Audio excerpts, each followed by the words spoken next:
You know where I get all my habits from, good and bad? From YouTube, Steve, where else, right? I was the ultimate rusty pilot. I was out of flying for 24 years. Come out of a 172, 152, into this. I felt like I was asleep for 100 years and somebody woke me up. We're flying a Cirrus SR22T GTS to the southernmost point of the US for some key lime pie.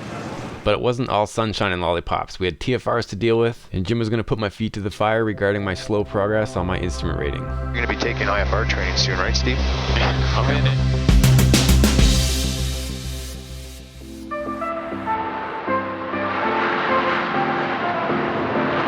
it. Each year, pilots and aviation enthusiasts descend on Lakeland, Florida for an event known as Sun and Fun.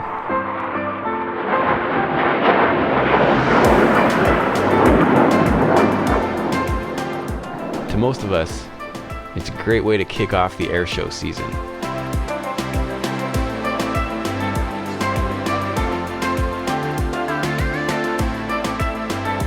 I always have a great time here interacting with the community and usually get up to some sort of flying adventures. But this year was different. Schedule and weather conflicts negated getting any flying done during the event, so I had to wait until the weekend was over to get into a plane. But the delay was worth it.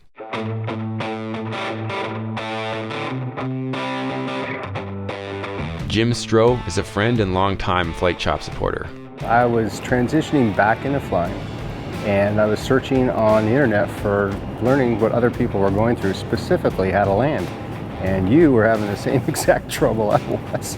So I felt pretty good about it. I felt vindicated, so to speak. And he's offered to fly us to Key West in his brand new SR22T GTS. I had heard about the plane with the parachute. I had also heard about the stigma that went with the Cirrus. It now holds the safest record in general aviation, and I attribute that to the training. Everything's gone computer-based with them. Everything's gone graphical. It's reinforced with a high level of certification. So I find it easy to fly based on their training, but it's also fast to fly, especially when coming out of a high wing. There's ultimately a lot of other airplanes that are as fast or faster. But for what I do and for what I'm coming from, that's a pretty fast airplane. 15.6, 15.8 gallons an hour, that's pretty economical.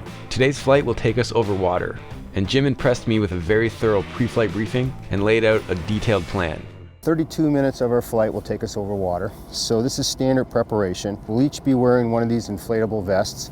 Also, we have a PLB. Now, each one of these things that I'm going to show you are going to be individually assigned. The next one is the raft, which Brock, who's our cameraman, will be in the back seat. This is going to be his responsibility. And then you're going to be in charge of the radio. At our furthest point will be about 40 minutes offshore. We're not gliding anywhere, is what I'm saying. This is what we're going to need to survive. All we really need to do is look for this pull to inflate. Peel that back, peel this off, hold on to it as tight as you can, and throw the raft. That cord will extend, and jerk it with your hand, and at that jerk, this thing just blows up into a nice covered inflatable dinghy. Cool. So Brock, you'll be back here, and assuming you're gonna sit on the same side as Steve, back seat split just like a car. It's 38 pounds. I'm gonna have you lift it to get used to that weight. It's gonna be behind that seat. So that seat on this side will pull forward, and all you have to do is reach back, toss it to one of us. Simple. It was really cool to finally get to fly with Jim. We've known him for a while, and if you check out the related content in the blog, you can see that he was actually our very first Flight Shop sponsor. That is a lot of monitor, I love it. Yeah, sure is. Clear. All right, so look to the right, clear, left.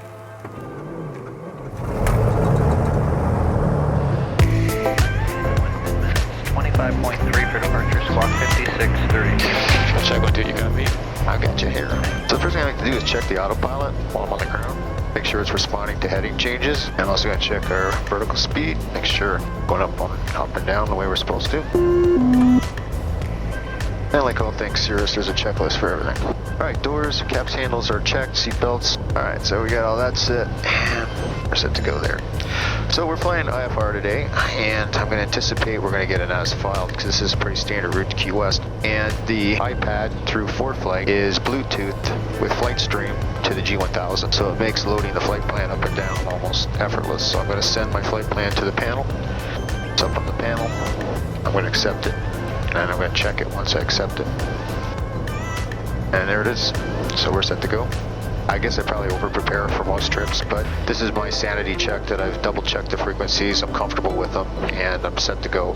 I'm totally going to be using Jim's custom template for my training, and we'll share it with Patreon supporters as well. So I've got our departure of St. Petersburg, our arrival at Key West, and an alternate was planned to Fort Myers just in case. Frequencies are at the top, pattern heights, ADIZ information will be down here. I'll write my clearance through here. I have my fuel reminder here. We're going to burn 27 gallons at 9,000 feet today. I've recorded how much fuel we had on board, how many hours. So it's my way of pre-checking and doing all my sanity checking, and I usually do that the night before.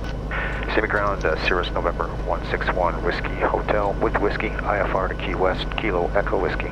Cirrus 161 Whiskey Hotel, St. Pete Ground, clear to Key West Airport via heading 270.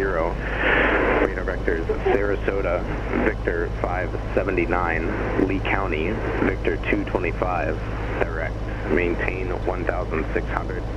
Expect 9,010 minutes after departure. Departure frequency 125.3, squawk 4505. Alright, 1 Whiskey Hotel is cleared to Key West, 270 on departures, radar vectors, Sarasota, Victor 579, Lee County, Victor 225, direct, 1,600 on departure, 9,000 after 10, 125.3, 4505 on the squawk for 161 Whiskey Hotel. Here's 1 Whiskey Hotel, read back correct. So he gave us radar vectors Sarasota, which is right over here, SRQ. So you just rubber band it there, and then you're going to snap it back up to there? And Correct. And there we have it, we're all set there. I document every flight in CloudAhoy, just a good record of what I'm doing. I don't necessarily use it for debriefing anymore, but it is a record of the flight and a particular circumstance of concern.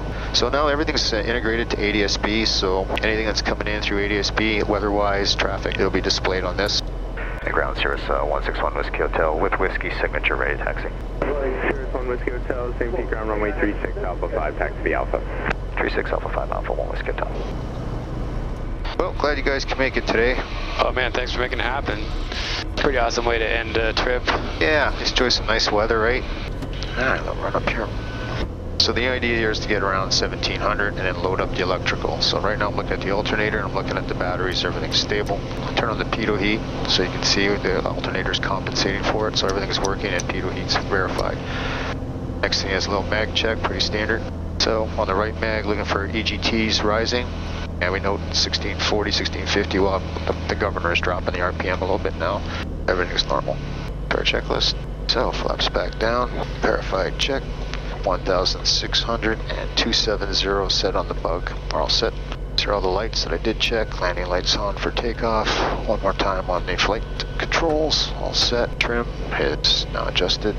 Engine page for takeoff. Go around, switch, engage. Takeoff, go around. You guys ready? Yep. Right. And Tower Cirrus, November 161 Whiskey Hotel, short tree 6, Alpha 5, ready for departure. 161 Whiskey Hotel, St. Pete Town, runway 36, intersection Alpha 5, clear for takeoff, 1070 at 10. Clear for takeoff, tree 6, 161 Whiskey Hotel. Bit of a right crosswind. Clear up final. Yep. Sheds are green. Speed's alive.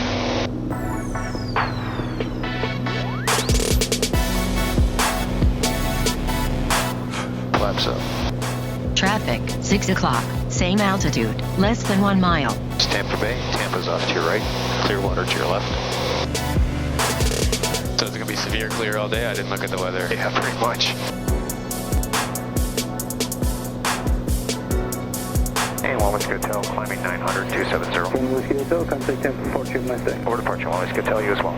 Sound departure, Cirrus November 161 Whiskey Hotel, 1,100 for 1,600, 270. 161 Whiskey Hotel, I didn't observe radar contact. Turn left heading of 180, I'll have higher momentarily. 1801 Whiskey Hotel. So you're on autopilot now? I am. What point did you put it on? I didn't notice. Right when I started to make the turn to 270. Yeah. So they told me that tires later, which is very unusual, so there must be traffic somewhere. So I've throttled back, Looking out for traffic, our climb, power setting to just basically a cruise setting. You set your power setting based on percentage. You don't have to worry about a prop lever or anything like that. Isn't that awesome? It is so different coming out of the traditional line into this. Because it is a constant speed prop, but it's doing it for you. That's correct. Beautiful day, isn't it? Yeah, that's awesome. So this is South St. Petersburg. That's the famous Skyway Bridge that joins South St. Petersburg to the Bradenton, Sarasota area. Egmont Key is straight ahead. It's a popular spot with boaters, and then Anna Maria Island is behind that.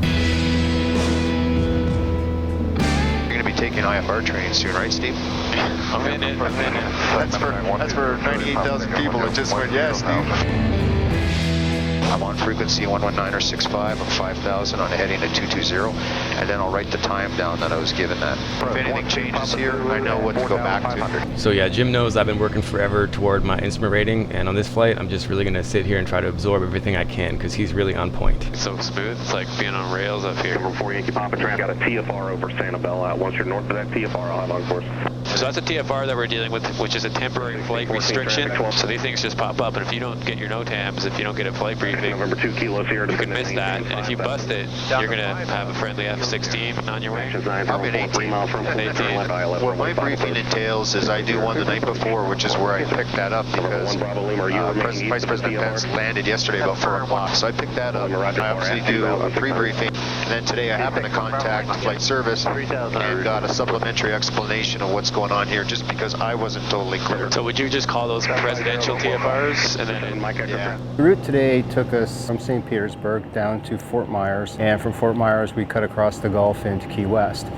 We didn't have to go all the way to Fort Myers. Traditionally, they make us go all the way, but there was a vice presidential TFR, and they seemed to cut us out earlier. So we were over the water probably a little longer than normal, a little more than 30 minutes, maybe 35. But that was our route. The TFR we saw is of size, and the significant part being POTUS, or President of the United States, has the ultimate temporary flight restrictions and has 2 cones, an inner cone and an outer cone. And anybody that's familiar with TFR knows not only the restrictions of those cones, but the importance of the inner cone and the total restriction. The height difference is also significantly different. On the POTUS TFR, we saw 18,000 foot height, whereas the Vice President TFR only had 3,000. The key thing is to read the information about it. In the case of a POTUS, it's pretty much you can't go in there. In the case of the Vice President, yes, you're going to go in, but you better be communicating with ATC. It's a little bit more lenient. You need to be up to speed on some sort of briefing practice. I got to tell you though, between the FAA and the Secret Service, they're doing a really good job of publicizing these things ahead of time. We know they're coming several days or even a week before he visits. Cool, that's educational stuff, man. That's good stuff. We doing some cloud surfing, Brock. Excellent. I don't think there's much though. I think this is just a line.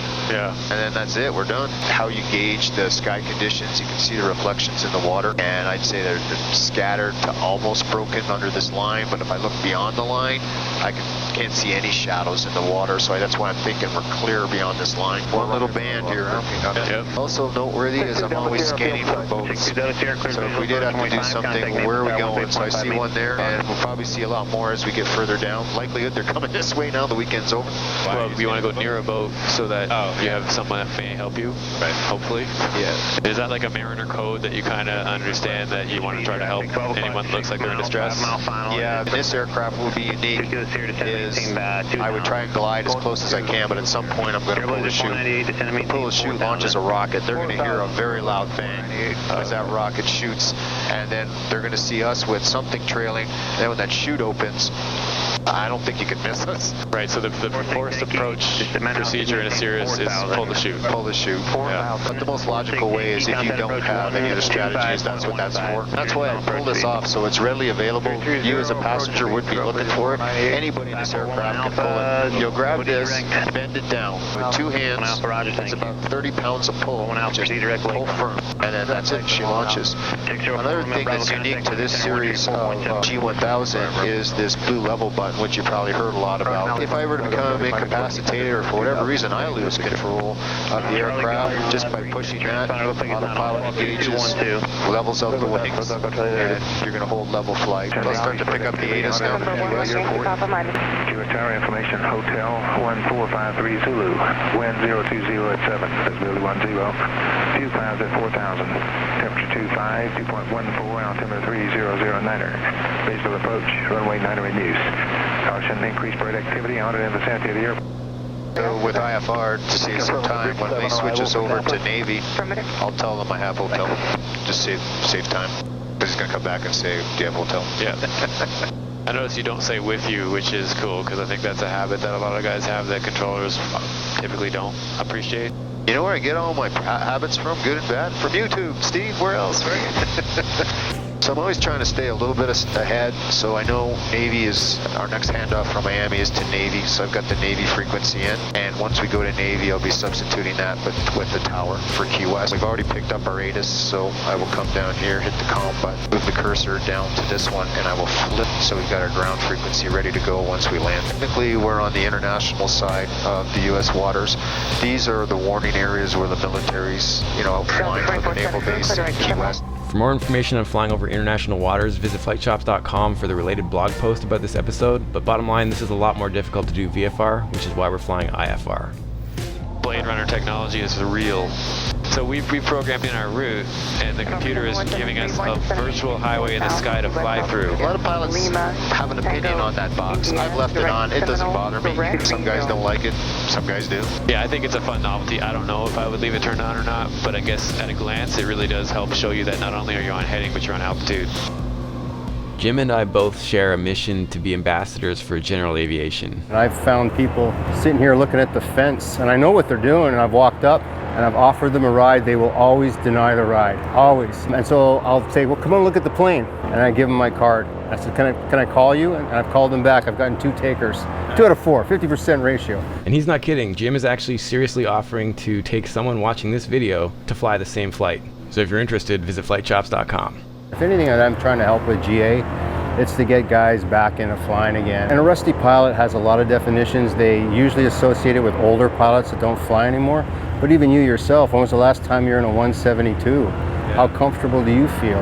So I'll do whatever it takes to get somebody flying again. I was the ultimate rusty pilot. I was out of flying for 24 years. Come out of a 172, 152 into this. I felt like I was asleep for 100 years and somebody woke me up. I went through 4 different stages of training. My first one was dedicated to people like me. Get back into life. My next stage was instrument training. And my third stage was more of the teaching, where I went into G1000 specialties, the guys that really know these systems inside and out. And I chose a different instructor for each phase of that. Especially when I got into this, I went, oh my gosh. I set us up for the approach into Key West, so I've loaded it up. It was really inspiring to see how far Jim has come with his instrument flying. Key West approach, Cirrus November 161, Whiskey Hotel, descending 5.1 for 4,000, direct Key West. Cirrus 161, Whiskey Hotel, Key West approach, name altimeter 3009. 09, Whiskey Hotel. Not going to take much of a sea level rise to erase all this. I asked him to demonstrate an RNAV approach, both to see how it worked in the Cirrus, but also so we'd have a little more time over this awesome scenery. Yeah, that water is pretty awesome out there.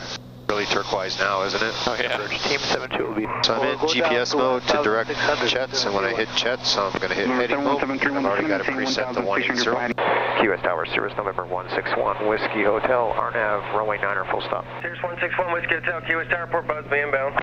Port Busby 161, Whiskey Hotel. Based on this wind, I'm just going to start a nice slow turn.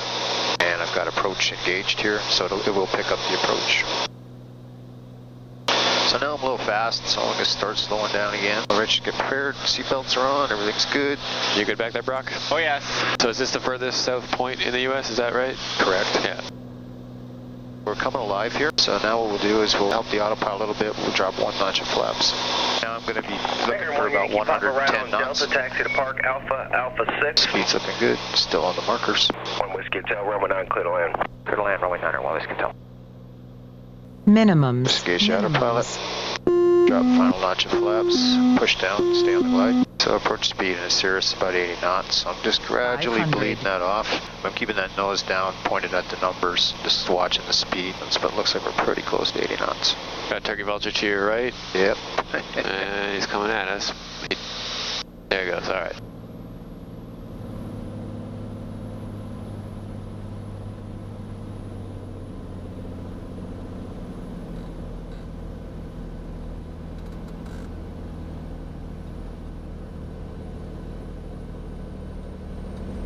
Stall.